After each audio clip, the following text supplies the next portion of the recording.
It's day 3 of Stocktober. Welcome to Homestead by Chance. If you haven't heard by now about the East Coast port closures, you've probably been living under a rock. And if you've been to the store, well, you might notice that this stuff has almost disappeared. So, what are we going to do? Well, if you've been thinking about becoming more self-sustainable, now might be the best time to start. So while we always have toilet paper in our house because, we have guests that come over too, we've actually converted to family cloths. If you don't know what that is, it's literally cloth that you're using instead of this, which means that I don't have to worry if the store has toilet paper stocked or not. All I have to do is a load of laundry. Now, yes, that means that I have to have water. I have to have detergent and things like that, okay? But that's okay too, because if we're becoming more self-sustainable, that means that we're making our own laundry detergent. There's a couple of different ways you can go about it, and I'm not going to get into the details of it. That should be a whole different video. But the basics are that you need some sort of soap, and then you need some sort of whitener, and you need some sort of booster, okay? So basically what that comes down to is I make my own soap. This is lye soap, okay? You can go to the store and you can buy soap for this, but I make my own, right? Self-sustainable, okay? I save all the grease and the drippings and the lard and everything. Lye, water, ta-da! I have lye soap. From this, I can shave it down to make my laundry soap, and I can also make the liquid soap for our hand pumps, the bathroom and the kitchen, stuff like that. Yes, I could just use the bar soap, but, we're a little hoity-toity and we like to have liquid soap on hand. Liquid soap is just soap plus water. That's all it is. And so I just make a big batch of it and I put it in smaller containers, which can sit, under the bathroom sink or whatever it is. And then we can refill our hand pumps, and it's, nice and convenient for us. So I have my lye soap that I've made. Now I need to make my laundry detergent. So I'm going to use my washing soda, and I'm going to use borax. And the great thing about borax? It's made in America. Yeah. There's a borax mine out in California, and that's where all the borax comes from. 20 Mule Team borax. Some of the older people, watching the video will know what I'm talking about. I've actually been to this mine because I'm a geologist by trade, and it's really, really cool. I won't get into that. But anyway, so I have my items here that I'm going to mix together to make my laundry soap. It's a powder soap, obviously. So the shaved lye soap, the borax, and the washing soda, and now I can do my laundry. Yes, I'm in my laundry room, and I have a washer. I have a dryer. I don't actually use the dryer hardly at all. I have a very nice one of those umbrella laundry drying racks. The thing pops open like that, and it has the things, and it looks like an umbrella. And I absolutely love it. If it's raining and I need to do laundry, then yes, I'm going to use my dryer. Or sometimes I'll take like the towels off the line, and I'll put them in here on air dry with my wool dryer balls, right? So another way to become self-sustainable and using less chemicals, okay? And I'll put them in there just to fluff them up, but that's just air dry. The other thing that you need if you're going to do your own laundry detergent is you need a surfactant. You need something that's going to pull the dirt out of your clothes. This will get your clothes clean, okay? No problem. But over time, fabric, right? It holds on to dirts and oils and things like that, and you need to get that out of there. So what I do is I make my own ASV, apple scrap vinegar, which I then can use for all the cleaning products around the house, which I do, right? So that's what I'm using. So I'm going to take my apple scrap vinegar. Actually, let's just show you this. Oh gosh, this is heavy. And I'm going to put it in a jar. I don't know if you get, this weighs a ton, by the way. And I've got lemon peels. Anytime we get, or grapefruit or tangerine or orange, didn't make any difference. Citrus peels of any kind.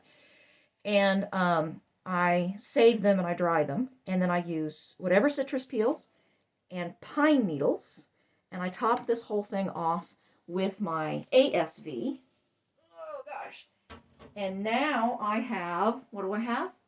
Pine Sol. That's exactly what I have. So that the pine is what's going to pull that kind of that deep ground in dirt. And I don't know if you can tell, I've got a red sports bra underneath, but I've got holes. This is my outside work shirt because I was outside working this morning. One of my rabbits chewed a hole in my shirt. Can you believe that? So anyway, you want to put about a tablespoon or so of your pine mixture, which, yeah, you can go to the store and just buy pine salt. The regular kind, not the flavored kinds, not the lavender and lemon scent and fresh. No, no, no, no. It has to be the original pine salt. And I put that in with my laundry, and I just go bloop. Makes that sound too, in case you didn't know that. But that's so that's what I use. That gets my laundry very clean, no harmful chemicals or anything like that. My laundry has actually been so much cleaner since I converted years ago to making my own. Then from there, I take the ASV, I water it down. The reason I water it down is because ASV, just like ACV, is dark brown and it can stain your lighter colored clothes. The good thing is the staining is not like you just rewash it and the stain, it's gone. It's just, but I don't want to have to do that. So I water down my ASV and then I put in tea tree oil and lemon eucalyptus essential oils. And now I have a built-in bug repellent to my clothes.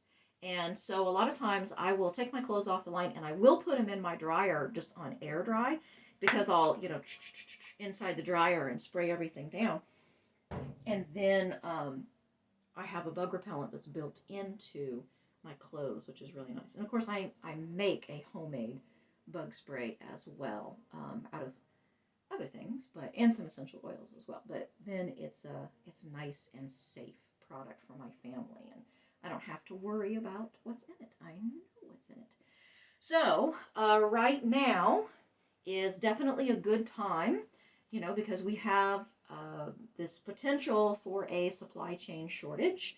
FYI, toilet paper is made in the United States. The toilet paper that we buy, it's made here. So there's not going to be a shortage unless people go out and panic buy a whole bunch of toilet paper. So just keep that in mind. But if you've been thinking about becoming more self-sustainable, now would be an excellent time to do that. You can start slow. This didn't happen in the last 24 hours or all at once or anything like that. Learn about the things that you can do. Go buy apple cider vinegar with mother, by the way. You need it, you need it raw. Go buy it. And then make your pine sol, make your pine cleaner and things like that. And just start from there.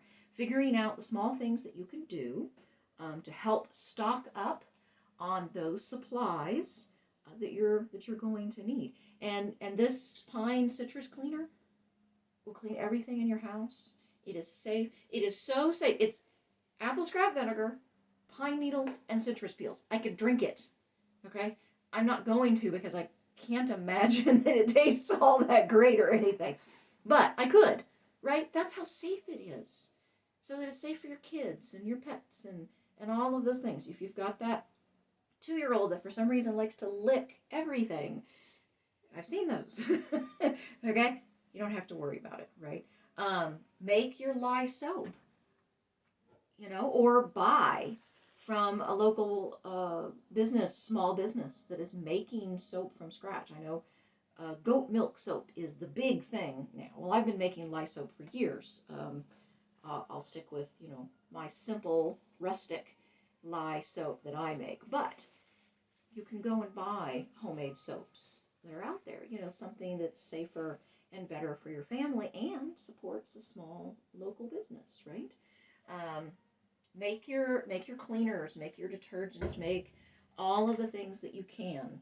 And once you start doing that, it's amazing how simple it becomes and a part of your life, right?